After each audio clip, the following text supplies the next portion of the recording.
Hello everybody, it's Tuesday tip time, and this week I'm going to be putting on the bias binding that I made last week onto, I'm not sure how much of this you can see, onto a cushion front basically that I made for as a sample for a class a couple of weeks ago. You might have seen it on my story. Okay, so what you're going to need is you need your cushion front, you need your piping, you need enough to go around your cushion plus probably about 6 inches I would say. You need a ruler, a pen, I'm using a friction pen, and a pair of scissors. Let's get those out of the way. You can decide what, we're battling the gardener next door who's, don't know what he's doing, hacking down everything, but I think we'll carry on. You're going to need to decide which is your top and which is your bottom. I tend to normally start my piping at the bottom of my piece of work, so I'm gonna just say that this, it's all about the same really. I'll say this is the bottom. Let's go wild. Again, don't just like when you're joining bias binding to a project or a quilt or whatever, don't start in the corner. Start sort of on the bottom, somewhere in the middle-ish. Also make sure that you leave some elements unattached, the beginning of it unattached. Okay, it really is quite noisy now. Okay, I'm using my piping foot again because I just love it. Okay, let me show you how you do it. So I'm going to attach this with a 1/2 inch. Show you what 1/2 inch looks like. From here to here is a 1/2 inch, so I'll be using about a 1/2 inch seam allowance. I shouldn't say about, it's a 1/2 inch seam allowance. I'm quite happy to do that by eye. So I'm just starting off. When I get to within a smidgen of 1/2 inch of the end, I'm going to stop, and I'm just going to move my piece round by 45 degrees, and I'm going to move my piping round by 45 degrees, and I'm going to do about another 3 stitches, and then I'm going to go up, and then I'm going to come back down. Okay, that just gives a really nice finish. Now here's the piece where you're going to go, if you're going to go wrong, you're going to go wrong. It's here. Can you just see that that's sort of rising up here? And the idea is just to sort of hold it down, because what you want is, let me point to it with the scissors, is you want your needle to be hitting in that groove in there. So you want to pull this out. Okay, so we'll go around the corner, and you just need to make sure that you're back in your groove. This piping is back in that groove. Okay, I don't know whether you can see I've got quite a nice corner there now. Okay, carrying on. I'm not totally sure that this is the right colour for this issue, but it looks pretty funky, nothing else. The fabric is Alison Glass on the binding, but it's Karen Lewis for Robert Kaufman in the centre, and then the background, the main fabric here is metallic Essex linen, and I think this one is the Indigo Midnight. Right, so here we go. So again, I've turned it by 45 degrees, do 3 or 4 stitches, up and back round. Ooh. For a minute, they stop now. Okay, again, just pull that out, just jiggle it round, and off you go again.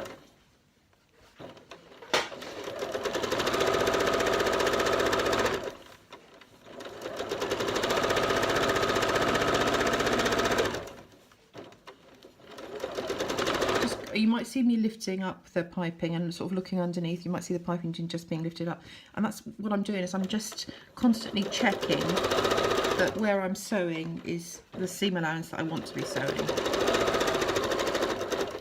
So again, get to within a smidgen of 1/2 inch, 45 degrees, pull round. This is my method. I'm sure other people have other methods of doing this. This works fine for me. Okay, and then you're coming round again, down. Where have we? We've got one more corner to go after this one. Okay. Right.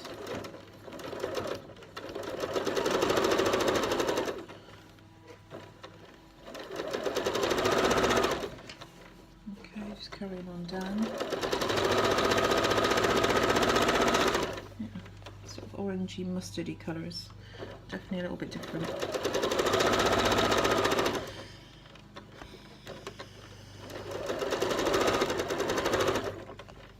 I do like the Essex linen though, metallic stuff. Right, okay. Half an inch, turn it around 45 degrees. Down a few stitches, 2, 3, and then right way around. I'm on the final side now, or the side that I started. Okay. So now I want to just carry on.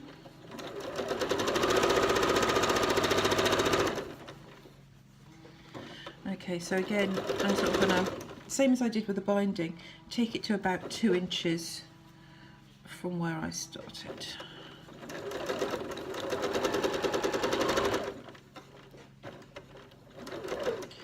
Okay, so hoping you can see that that is all beautifully joined on.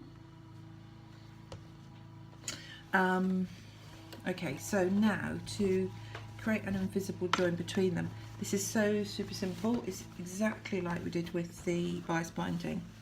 So let me see, you can see that. Okay, so what we're going to do is first of all I'm going to cut this so that we're squared up. So I don't want the piece that is sort of on an angle. So I'm going to cut that bit off so I know exactly where I'm starting.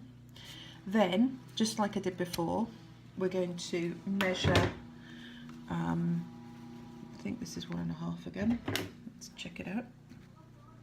Yep, 1.5. Okay, so we want to overlap, okay, we want to overlap these 2 pieces by 1.5, okay.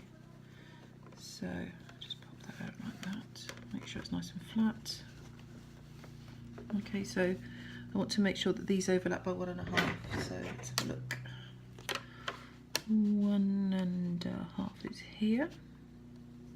Okay, so I'm just going to, I haven't got enough hands, I'm just going to make a mark on this here. Okay, and this means that these 2 are overlapped by 1.5 inches. Okay. Now I'm going to cut this. Oh, can't see my mark now. I think that's my mark. Yep, this is my mark.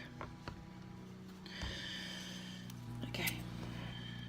So here, go here. Okay.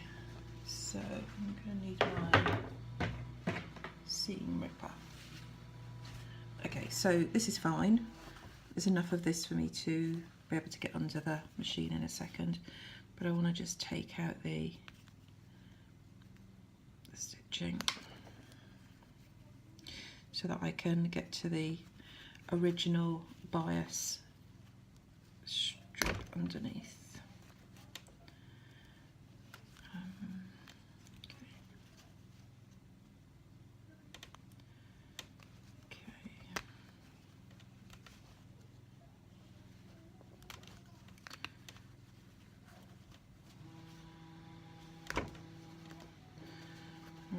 That should do fine for that one. Okay, and then this one actually sewn on a little bit too far. Should be doing it that way, shouldn't I? So I'm just unpicking this so that I can get to the bias. Okay, and then again, just gonna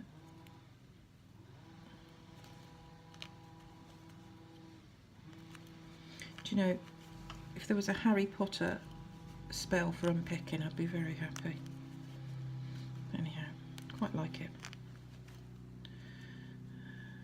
I always think of it as something I'm getting right, not something I've done wrong. When I'm in a good mood, that is. Okay, right, so here we go. I might need to do a bit more, but let's see if we can do it from here. No, I think that just, that's probably okay. Okay, so here we go. So I've got my two ends unpicked. I've pulled out the cording, so that can just be pushed to one side. Just like we did before, we've got the main body of our work coming down towards our tummy. Whenever I do this, if you have the main body of your work coming down towards your tummy, this is pretty much foolproof. I once had a really hideous cushion making class where I kept getting this invisible binding trick wrong, and it was because I wasn't holding the I didn't have the actual project piece in the right position. It's got to be by your tummy. Then you put the one on your right facing up and upwards, and then the one, just take all these bits off, the one on the left is facing down and across. Okay, now like I said before, it can be more trouble than it's worth to pin it, so I'm also not changing my foot, part because I'm lazy, part because I don't need to. Okay, so I'm now going to do my thing where I go diagonally across. So it was like this, and I was going to, like I read a book, pages on a words on a page, from here to here. Okay. If you don't know what I'm talking about, the words on a page, if you have a look at how you join by strips, then you would see. Okay. So let's have a look. Yep, that's going to fit really nicely, and it's going to be invisible. So first thing is to cut off the ends, the ears. You need to be very careful not to cut right through the binding.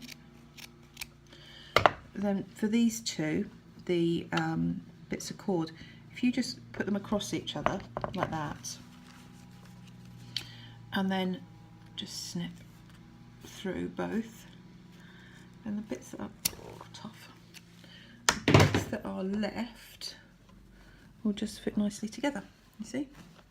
So now what I've got to do, and why I didn't take my foot off, it's all part of a master plan, is okay, I'm going to go over my old stitching now.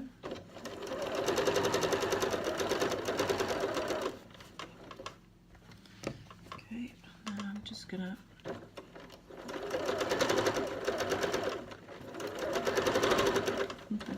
feed it through between the two bits of cord.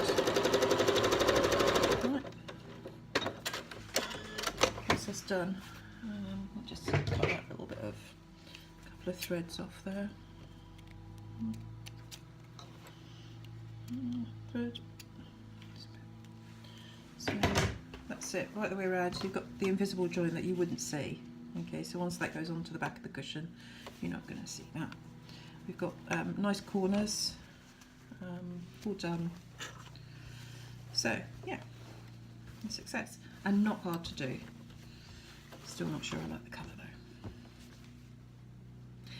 though. Next week I'll be putting an invisible zip in the back of a cushion, back of this cushion, and then once we've got the invisible zip in the following week, I'll make up the cushion, so you'll have seen all the parts to actually having a cushion front, to putting the piping on, to putting to cutting and putting in an invisible zipper, and then joining the two things together, okay, to make a cushion.